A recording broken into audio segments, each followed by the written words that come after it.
More homeowners are refinancing their mortgages with shorter terms, 15 or 20 years instead of 30, taking advantage of the lowest interest rates in decades. So is it something that maybe you should think about? Joining us, personal finance expert Carmen Wong Ulrich, who's the author of The Real Cost of Living.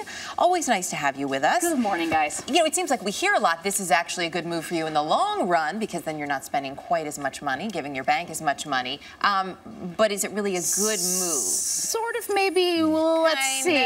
But here's why it's happening. For example, LendingTree just came out with a survey that showed that their requests for 15-year mortgages were up 30% last quarter. And that's really huge. It's a record for 7 years. So this is what's happening. How'd that whiplash of the stock market last week treat you, right? So a lot of Americans are saying, you know what, I don't see any safe havens for my money. Where is my money safe? So physical assets seem safer. They may not be, but they seem safer. You want to touch it and feel it and have it.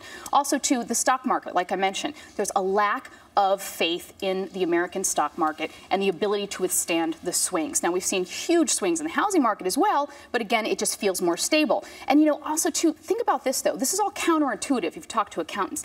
4.5% on a 30-year loan? This is tremendously cheap money. So it's cheap money. It doesn't mean that you should be paying it off. It's not like it's 18% like in the 80s. But why shouldn't people be in a rush, though, to pay off their mortgages?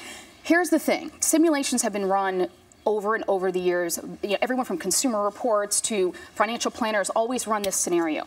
Historically, nationally, housing market returns about 3 to 5%. Because here's the thing, when you get a mortgage, you're not just paying that interest rate. It's not all about the interest rate. You're also part of a market. You're part of the housing market that moves, for example, in Nevada and Florida, down 60% sometimes. That's probably not going to happen again because it also went up tremendously. But you are looking at not big returns. And the simulations that have been run show that over a 20-year period, diversified investments in the stock market always out-earn the housing market. So that's why it may not make financial sense. Okay. But if you are thinking about it, what are some of the things you have to ask yourself? Who would be a good candidate for this? Right. In terms of a good candidate, you want to be somebody who, if you're going to refi, someone who's already put some years into the mortgage. So let's say you've already paid 8 years off on your mortgage. Well, you don't want to refi into another 30-year because, again, you want to think about, I want to own my home eventually. Refinance into a 20-year. You still keep your payments low, but you still are locking in some of those savings at 4.5% or 5%. Also, if you have very little bit of debt, if you have little credit card debt, no credit card debt, hopefully, you've got a lot of cash and you've got a lot of money to invest in for retirement. You're on track for retirement. This can be something that you want to think about. Say, oh, you know what? I'd rather have a 20-year than a 30-year. That's someone, and you don't move.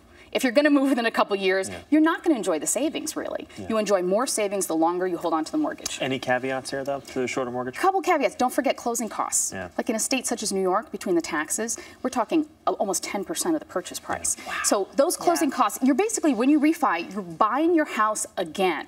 So think of what you went through when you bought the home. You're going to go through that again. You're going to pay those closing costs. You could roll it in to the refinance, or you could pay it up front. Great. Either way, you're going to pay, though. Important to remember, no matter what. You're going to pay, and don't refinance into a giant monthly mortgage payment either. If you go from a 30 and take a 15, and suddenly you're paying hundreds of dollars more, you better have ample cash savings because what if you lose your job? So protect yourself. Yeah. Carmen, always good to have you here. Thank you. Thank you.